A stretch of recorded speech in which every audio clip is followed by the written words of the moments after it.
Ako? Nagsiselos? Ba't naman ako magsiselos dun? Eh halata naman sa galaw mo eh. Ako na nga nagmamabuting loob na turuan ka. Ako pa yung masama. Ops, wala akong sinasabing masama. Ang sabi ko lang nagsiselos ka. Sino ba kasi nagsabing nagsiselos ako? Kunwari ka pe. Kung di ka nagsiselos, ba't ayaw mo ako papuntahin sa Sabado kasama si Astrid? Nagtitiwala ka sa taong yun? Kesa naman sa'yo, dapat ba akong magtiwala sa'yo? Sa tagal ng kasama mo ako, di ka pa ba nagtitiwala sa akin? Hindi, napakasama mo kaya sa akin. Ewan ko sa'yo. Bahala kung ayaw mo. Di ka naman pinipilit.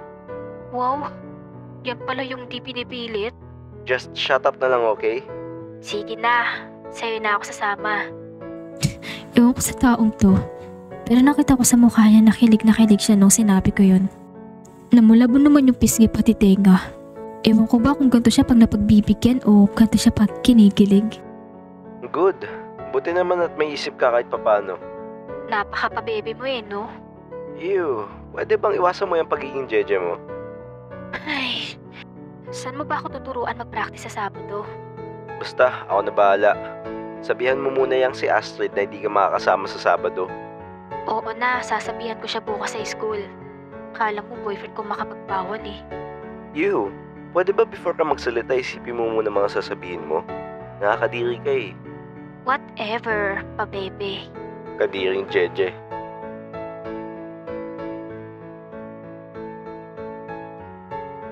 Sabado na ng umaga nung chinat ko si Turtur gamit yung account kong si Lily. Napag-isipan ko kasi kung sino mas pipiliin niya. Ako ba or ako? Ano daw? Hindi, gusto ko lang malaman kung pwede na ba akong umamin sa kanya. Turtur, available ka ba ngayon? Ngayon? Bakit? An meron?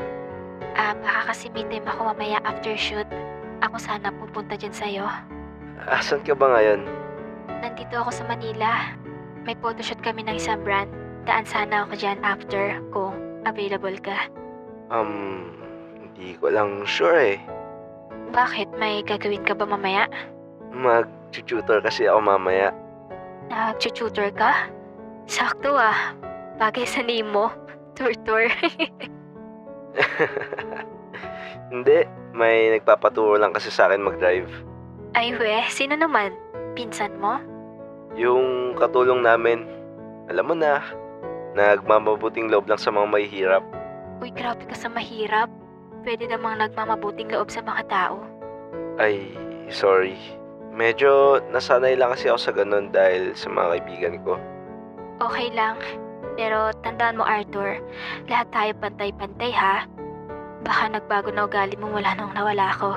Yeah, sorry about dun. No worries. So, di ka matutuloy mamaya? Oo eh. Next time na lang, Lily. Okay lang, no worries. Enjoy sa pag-tutor sa kanya.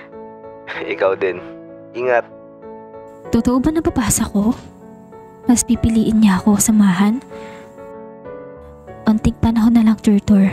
Aamin din ako sa'yo. Oy, gumising ka na dyan. Gising na ako kanina pa. Gising ka na pala, ba't di ka pa bumababa? Di ba pwede nagmumuni-muni muna? Ganyan ba talaga pag taga-bundok? Ganyan ba talaga kapakalimera pag mayayaman? Eh di wag. Mag-aral ka mag-drive mag-isa mo ah. Eh dito, tatawagan ko na lang si Astrid. Corny mo talaga eh, no? Dala mo na, baba ka na. Yee, takot siya si Astrid na magtuturo sa akin. Isa pang ganyan mo, babalik talaga ako sa kwarto ko. Eh di si Astrid na nga magtuturo sa akin. Tsaka babawiin ko yung kotse na binigay ko sa'yo. Ito na nga, bababa na nga eh. Pagbaba ko nun sa sala, bumungad sa akin yung mga pagkain sa lamesa. Alam ko, di ganito karami gumawa ng pagkain yung mga yaya niya eh. Uy Yaya, ang dami naman ng ginawa mong pagkain. Bakit? Ano meron? Ay ma'am, di po ako gumawa niyan. Si Sir po ang naganda ng pagkain. Si Turtur? Ha?